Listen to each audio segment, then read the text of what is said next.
Hello from Mexico. I'm Charlene Murphy, Enchanted Empath, with your daily message from Spirit. Okay, so today I want to start with Spirit Animal Oracle for the general message, and then we'll dive a little deeper and ask for more clarification uh, with the traditional tarot, which is my favorite. Alrighty, so I hope you're all doing well and know that we are always connected with Spirit. It is literally just a breath away, just a thought away, just a tuning in. So let's tune in and see what's in store for you. Okay. We have Porcupine Spirit. Time for a beginner mind. Love it. Beginner mind is one of the basic tenets of Buddhism. And it sure is helpful. Keeps us humble, right? So let me read a little bit from the book. The essential meanings is being ready, bringing something to light, and being at your best, confident. You can be assured that you are ready for anything right now. You know what you need to do. Your skills are sharp. You've come to this place armed with wisdom and knowledge, and you sense a new phase in your life about to begin. People respond to your confidence and they trust you. This is an auspicious time to begin new things. All right, so let's dive a little deeper into this and see what more of a meaning is. Is this backwards? Oh well. I might have to change my camera settings. Hello. Okay.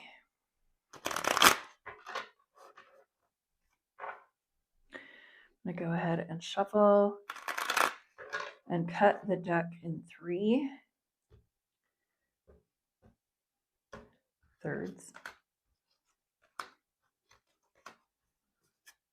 Okay, so with Porcupine Spirit in mind, thank you, Spirit, for fleshing this out for us.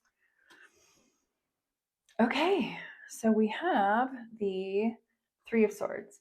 This is the dreaded Three of Swords that everybody hates, but it's like, you know what? We're human and this is part of life. So the swords represent our thoughts, our thinking. So in the heart, it's pretty obvious. So this talks about disappointment, things not turning out the way that you wanted them to, or that you thought that they would. That all is glitter, all that glitters is not gold kind of thinking. Finding the truth in something, but it still hurts, right? Because we are human and we are tender. We are tender human beings. We are spiritual beings having this tender human experience. And so here we go. There's been something that catapulted your feelings of just disappointment, maybe sadness. And then let's move to the next parts and see what else is happening here. Okay, so we have the Queen of Pentacles next. I like to put these side by side. So disappointed about the Queen of Pentacles. That could be you, or it could be another person in your life, you know. If it's you, then this really does speak to something that you were trying to build, maybe money you were trying to acquire, a business you were trying to operate, something you were trying to start, but it all has to do with the financial aspect of your life, that financial well-being, the foundation, and maybe it just not working the way that you had anticipated. And having that beginner's mind is going to be very helpful to kind of get you out of this energy that is, we're going to be here for a minute, but to stay here does not serve. It does not serve anybody, because then we're just focused on the problem. We're focused on the loss. We're focused on the disappointment.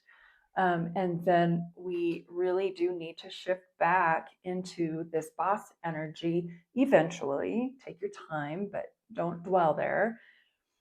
so that you can get back into the groove of manifesting from a high point of attraction instead of this lower energy of attraction, right? So that's what I'm all about, guys. I'm a manifestation coach, a tarot teacher, an intuitive empath. I am all about recognizing the human patterns, which is beautifully illustrated and demonstrated in the tarot. And the stuff that happens, it's real life, right? And I don't gloss over it, but I know better than to stay in it for longer than is needed, right? So everybody's going to have their own timing, their own pacing, and all that stuff to process through those things. So process, absolutely, but don't stay stuck in a place of victimhood, because that will only put you into a really negative place of attraction, where you're just going to attract more opportunities to be victimized, even though, you probably weren't victimized. You may have been, but more so than not. I mean, stuff happens and it's disappointing.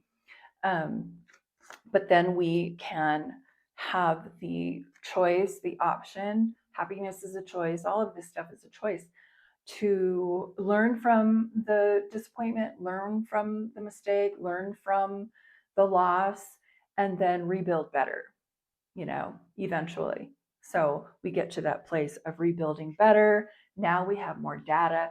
Now we have more knowledge, wisdom, experience. We have more tools to work with so that we can rebuild and rebuild better. And so then the third card of this spread is the Wheel of Fortune. And the Wheel of Fortune just talks about how everything's always changing, right? And so for us to get stuck in this energy doesn't serve, because guess what? Things are just always going to be in motion and changing. Everything is in motion. And with the Wheel of Fortune, it does indicate things are moving in a better direction. So yay, I see it as a very positive card. And then I also, like I already mentioned, see the spirit guides in the corners here with their books open. They're helping guide you, but it's also a reminder of all of the information and data that you have collected along the way that can help with the next iteration of whatever it is that you're trying to create. So nothing is for naught and nothing is final. Everything is in motion. It's an evolution, right?